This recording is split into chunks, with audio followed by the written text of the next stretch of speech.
eegaan kabajamtoota dhaggeeffattoota keenya tarkaanfilee waraana bilisummaa Oromoo Oromiyaa godinoota adda addaatti baatilee amajjiitii hanga waxabajjii bara 2013 keessa fudhate cuunfinee dhiyeessine kanumaan xumurree jirra. Cuunfaa tarkaanfilee waboo ji'oota jahan hafanii jechuunis ji'a adoolessaa hanga muddee bara 2013 sagantaa keenya itti aanu keessatti qabannee dhiyaannam.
kabajamoo dhaggeeffattoota keenya kan caqasaa jirtan kun sagalee bilisummaa Oromoo qophii afaan Oromooti.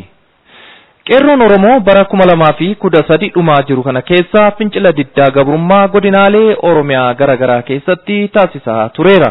Sochii qeerroon Oromoo bara 2013 dhumaa jiru kana keessa taasisee cuunfaasaa qabannee dhiyaannee jirra. Akka taanutti isinii dhiyaata kunooti. Bugota wakatega kalogama edi jabi bukero egirabi tumakalami lende suloli kabesiro. Sochii qeerroo bara 2011 eegalame guyyaarraa guyyaatti jabaachaa deemuu qofa odoo hin taane qabsoon Oromoo wareegama hedduun itti kafalame har'a gahe dhaloota itti aanutti bifa amansiisaan ce'uusaa kan mirkaneessudha. Qeerroon har'a Oromiyaa keessatti sochiin gaggeessaa jiru daran jabaatee akka itti fufu shakkiin tokkollee hin jiru. Sochiin qeerroo bara 2013 ammoo kanaaf ragaadha jecha sochiilee qeerroo bara 2013 keessaa cuunfaasaa akka itti aanutti dhiyeessina nu caqasa.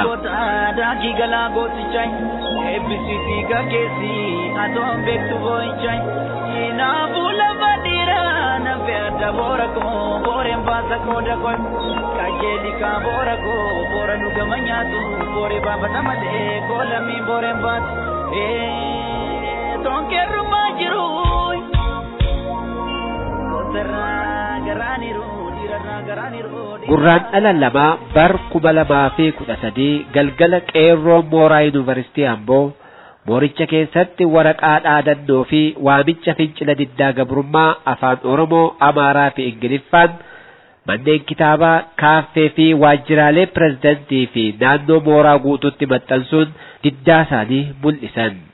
Baatima kana keessa godina Iluu Abbaa Booraa keessatti waraqaan fincila diddaa gabrummaa qeerroodhaan ummataaf facaafamuun kan yaadatamu yeroo ta'u, waraqaaleen fincilaa kun dhaadannoolee dhaaba ergamtuu wayyaanee OPDO balaaleffatuu fi ABO faarsu ture. ABO'n abdii ummata Oromooti. Ummata Oromoof kan dhaabbates isuma jechuun waraqaa facaasan kanarratti firaafis diinaafis ifa taasisanii jiran.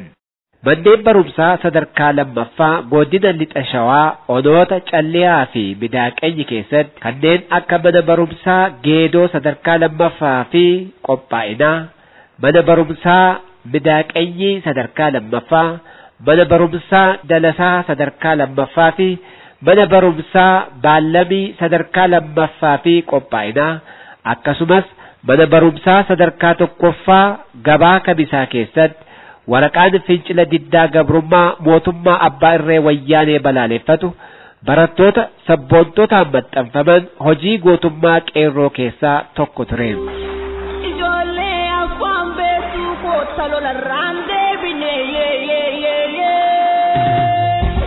Barattoonni Oromoo Yuunivarsiitii Jimmaa diddaa sirna wayyaaneef qaban cimsanii itti fufuun baatii sadaffaa keessas dabballoota wayyaanee yuunivarsiiticha keessa jiran shira adda addaa uumanii fiilmii afaan Oromoo hiree jedhu akka hin ilaalleef danquuf yaalan dura dhaabbatuun fiilmicha daawwachuurra dabranii faaruu warraaqsaa adda addaa faarfachaa dargaggoon barattoonni Oromoo walirratti duunaa wayyaaneedhaan barnoota irraa ukkaanfamuun durraa haa dhaabbatu jechaa dhaamsa waliif kan dabarsan guyyaama kana ture.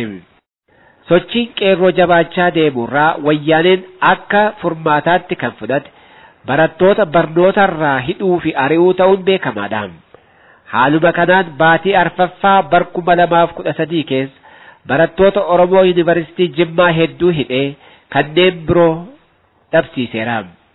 Kana malees fincilli barattootaa qeerroo gaggeeffamaa jiru hanga kana babal'atee ABO'n biyya wayita dhuunfatu miseensonni OPDO eessa jirtu jechuun kan wal dhunkuranis baatima kana keessadha.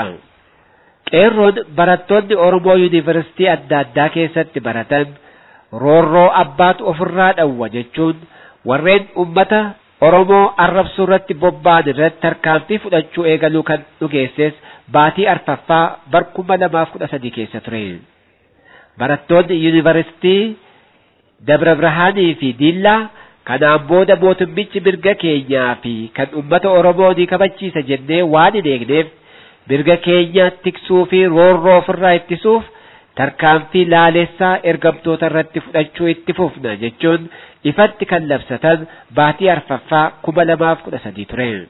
Kana malees barattoonni Oromoo Yuunivarsiitii Finfinnee damee Bishooftuu basaastonnii fi ergamtoonni wayyaanee maqaa barattummaan yuunivarsiiticha keessa taa'anii saba Oromoo xiqqeessan seeratti akka dhihaatan gaafachuu qofa osoo hin taane mooraa jedhame kana keessatti kanneen maqaa saba isaanii xiqqeessan yookaan tuffatan maqaa tarrisuun seeratti dhihaatanii akka itti gaafataman gaafachuu isaanii kan gabaasnes baatima kana keessa ture. Wala jeka ubu gota waka tega kalo gama edi jabi ubu kero egi rabbi bakka bu'oonni qeerroo godinoota Jimmaa fi Iluu Abbaa Booraa haala qabsoo bilisummaa Oromoo fi dhiibbaa wayyaaneen barattoota Oromoo irraan geessisu irratti marii bal'aa godhatuu isaanii kan gabaasnes baatima shanaffaa keessadha. Sirni wayyaanee sochii barattoota Oromoo dhaabuuf jecha barattoota hidhuu, ari'uu akkasumas ajjeesuurraa hatattamaan akka dhaabbatu kan gaafatan baatii shanaffaa 2013 jalqabarra ture. Waraqaaleen fincila diddaa gabrummaa Yuunivarsiitii Jimmaa damee saayinsii fi teekinooloojii keessatti baay'inaan maxxanfaman gootawwan keenya bara baraan ni yaadanna akeeka gootawwanii galmaan ni geenya kanneen hidhaman hiikaman jechuun kan facaafame baatii shanaffaa keessa ture. Barattoonni Oromoo Yuunivarsiitii Aksum dhalooti qeerroo qabsoo bifa maraan eegalame kana ciminaan akka itti fufu qabsoon ummata Oromoo galiisaa hanga ga'utti jabinaan akka itti fufu firaafis diinaafis kan labsan baatima kana keessadha. Mooraa Yuunivarsiitii Jimmaa keessatti diddaan qeerroo barattoota Oromootiin gaggeeffamu itti fufu akkasumas kanneen miseensota OPDO ta'anis diddaa kanarraa hirmaatuu fi sochii kanatti kan rifate wayyaaneenis caamsaa 17 dabballootaa fi miseensota OPDO mooraa yuunivarsiitichaa gamoo Taaddasaa Birruu keessatti walitti qabuun qorannoon rakkisuun kan gabaafame baatima shanaffaa kana keessadha. Dhaggeeffattoota keenya sochii qeerroo bara 2013 baatii 6 booda kan jiru ammoo torbeetti deebina. Dubbiina dibdee duuba yoon geerrare maal qaba hidhii sunumaa guba haga yoom taa'e soba gayoon.